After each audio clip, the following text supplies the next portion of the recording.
All right, so get ready because we're going deep, deep, deep today. Right. We're going to try to tackle the entire history of, well, everything. Everything. Yeah, you heard right. Everything. And we're doing it with a little help from a YouTube video, believe it or not. Sounds intriguing. I'm ready when you are. It's Bill Wurtz's History of the Entire World, I guess. And let me tell you, it's wild, but also kind of brilliant. I can get behind that. Sometimes you find the most insightful stuff in the most unexpected corners of the internet. This is one of those times, for sure. Wurtz has this way of making history hilarious and fast-paced, but he still gets the facts right. Sounds like my kind of history lesson. Oh, it's a trip! Like, he kicks things off with this line, "Hi, you're on a rock, floating in space." Straight to the point. I like it. Right. Suddenly all those history books seem kind of small, you know? It's all about perspective, isn't it? And he's not shying away from the big stuff either. He dives right into the Big Bang Theory. He does, but in this really conversational way, like a friend explaining it over coffee. Exactly. No jargon, just the core concept. Everything started from nothing. A single point of unimaginable density and heat. And then, boom, expansion. Nothing was never anywhere. That's why it's been everywhere. I mean, how do you even argue with that logic? You don't. You just sit back and enjoy the ride. And he uses these little sound effects and visuals. It's like things getting closer together. It's gravity, but like Wurtz style. Exactly. He makes it fun. And suddenly you've got stars forming, exploding, creating all the elements that make up, well, you and me. It's amazing how he condenses billions of years into a few minutes without making it feel rushed or oversimplified. I know. And every time a new element pops up, it's like, new blank just got made. Call now. It's like an infomercial for the universe's greatest hits. Don't forget those early days, though. It wasn't all sunshine and roses. It was chaos. A cosmic billiards game with planets smashing into each other. He calls it raining rocks, which kind of sounds fun. Until you think about it for a second. Yeah, not so fun when you're on the receiving end of those rocks, which, by the way, was crucial to how Earth eventually formed. Okay, pause for a second. We've just covered like billions of years in, 5 minutes? We're just getting started. And now comes the really mind-blowing part. From this chaotic mess, from all this lifeless matter, life somehow appears. Right there in the primordial soup of the early oceans. It's a pivotal moment. It's like the universe went from 0 to 60 in a heartbeat. He calls it, and I love this, chemical soup, which, I mean, it kind of was. It's accurate. And from that chemical soup emerges the first life. Single-celled organisms clinging to volcanic vents, eating chemicals. And here's where he gets really poetic. These first life forms had secret instructions written inside itself. He's talking about DNA, obviously, but it's just so elegant. It is. He understands how to take complex scientific concepts and make them accessible without dumbing them down. And then boom, photosynthesis. He's like, tired of living at the bottom of the ocean? Now you can eat sunlight. Like it's a new diet plan, not this groundbreaking evolutionary leap. And that's the beauty of it. He finds the humor in everything, even the things that seem on the surface completely unfunny. Right. And just when you thought things couldn't get any weirder, we hit the Cambrian explosion. Life really went wild during that period. It's like evolution was trying on different outfits, seeing what worked. The ultimate fashion show. And what a show it was. It wasn't always smooth sailing for life, though. Wurtz has this bit about those early creatures trying to leave the ocean. And it's like, hey, can we go on land? No. Nope. You can practically hear them whining. I know, right? Like, come on, give us a break. But it took a while, a whole lot of trial and error for life to adapt to a whole new world outside the water. And it wasn't just about growing legs and breathing air. It was a whole different ballgame up there. But some creatures figured it out, and eventually, well, they evolved into dinosaurs. Talk about a success story. These guys ruled the planet for millions of years. Talk about an epic reign. Until they didn't. Cue the dramatic music, the giant meteor slamming into Earth.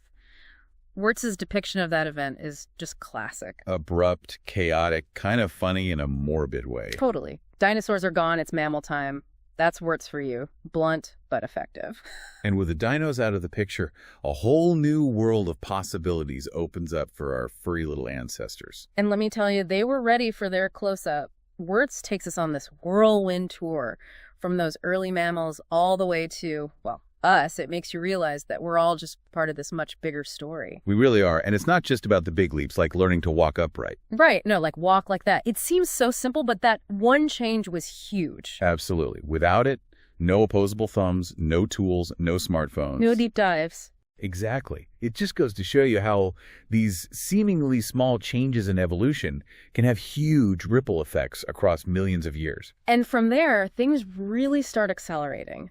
Tools, fire, language wurtz doesn't dwell on these milestones, but he makes sure we don't miss them. They're like these huge leaps forward, these massive game changers for humanity. It's not just survival anymore, it's about shaping the world around us. It's the dawn of civilization, and Wurtz captures it perfectly with his usual wit. Tired of chasing your food? Time to plant some grass. I love that. So simple, yet so profound. Imagine, for the first time, you're not constantly on the hunt for your next meal. You can actually stay put, build a community, maybe even start a podcast. It's amazing what a little surplus food can do. It leads to specialization, to more complex societies, all because someone figured out how to plant some seeds. And once humans got a taste of that settled life, there was no going back. Wurtz takes us through these early civilizations: Egypt, Mesopotamia, the Indus Valley. He's like, boom, boom, boom, listing them off like he's ordering takeout. But you still get this sense of their grandeur, their impact. He doesn't need to spend hours on each one. He just drops these little nuggets of information and lets our imaginations do the rest. And it's at this point, with all these civilizations popping up, that you really see Wurtz's style shine through. He captures this sense of history as this messy, interconnected tapestry where everything's kind of bumping into each other. It's like a giant game of historical dominoes. Empires rise, they fall, but the ideas, the technologies, they just keep spreading. He uses this example about horses. And then everyone else copied their horses. It's hilarious. But also kind of brilliant because it illustrates how quickly things were changing. It's a recurring theme with Wurtz. This idea that history isn't linear, it's cyclical. Empires crumble, often for the same reasons: internal strife, corruption, you name it. But from those ashes, new civilizations emerge, borrowing from the past, adapting, and the cycle continues. And he uses China as a prime example. Constantly fragmenting, reuniting, but always enduring. It's like this historical game of whack-a-mole, but instead of moles, it's dynasties. But it highlights an important point. Amidst all that chaos, progress happens. New technologies, new ways of thinking, they find a way to take root and spread. And Wurtz doesn't shy away from the not-so-great parts of human history either. He tackles colonialism head-on, no sugarcoating. It's a good reminder that not everything in the past was sunshine and roses. Exactly. For every step forward, it seems like humanity takes a few steps back. It's messy, it's complicated, but it's our history. He says it best when describing the so-called discovery of the Americas. Spain realized that this is not India, but they pillaged it anyway. Talk about cutting to the chase. And as we get closer to our own time, well, it's like Wurtz puts his foot on the gas pedal. The Renaissance, the Reformation, these huge shifts in how people thought about art, religion, the whole world, really. They kind of fly by in a blur of, well, Wurtzisms. But they're memorable blurs, right? Totally. He's got a knack for distilling these huge historical movements down to these little sound bites that just stick with you. Like that bit about Christopher Columbus. Sails into the ocean and discovers more ocean. I mean, come on. It's funny because it's true. It really is. And it makes you wonder, why did it take so long for people to figure out there was a whole lot more world out there? Right. Talk about a wake-up call for humanity. Right. And then, bam, it's revolution time. The American Revolution, the French Revolution. Talk about shaking things up. And again, Wurtz doesn't get bogged down in all the details. He just captures the energy of it all, the fight for freedom, for something new. And he reminds us that those revolutions, they didn't just end with a treaty or a new flag. They sparked something bigger, something that's still unfolding today. Absolutely. Those ideas about liberty, equality, they had a ripple effect around the world. And then hold on tight, because things are about to get really wild with the Industrial Revolution. It's like Wurtz hits fast forward on history at this point. Steam engines, factories, mass production. It's like the whole world is suddenly moving at 1,000,000 miles an hour. And it's a speed that hasn't really let up since then, has it? Think about it. We've gone from the steam engine to the smartphone in what feels like a blink of an eye. And through it all, Wurtz finds a way to make us laugh, even when we're talking about things like World War I and World War II. Talk about a heavy subject. It's a defense mechanism, maybe. Yeah.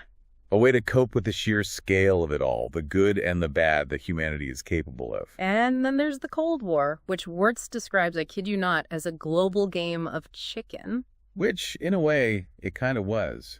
Two superpowers, armed to the teeth, staring each other down, each waiting for the other to blink first. Terrifying and absurd, all at the same time. And then, just like that, it's over. The Berlin Wall falls, the Soviet Union collapses. It's almost anticlimactic, But that's how history works sometimes, isn't it? Yeah. Decades of tension, of buildup, and then suddenly everything changes in what feels like an instant. It's like the whole world took a deep breath and said, okay, now what? And what we're left with is, well, the world we live in now. A world grappling with globalization, with climate change, with social inequality. A world that's more connected than ever before, for better and for worse. And as Wurtz reminds us at the very end of his video, and I'm paraphrasing here, the globe is warming and the ocean is full of plastic. Not exactly a happy ending. It's a sobering thought, for sure. But it's also a call to action. We may not have all the answers, but we have something that those who came before us didn't. We have the benefit of hindsight. We can learn from the mistakes and the triumphs of the past. And hopefully we can use that knowledge to create a better future. Because ultimately, history isn't just about what happened before. It's about what we choose to do with that knowledge now. Well said. And on that note, I think we've officially covered the entire history of everything. Or at least Bill Wurtz's version of it. Which, let's be honest, is probably the most entertaining history lesson you'll ever get. So, thanks for joining us for this wild ride through time. Until next time.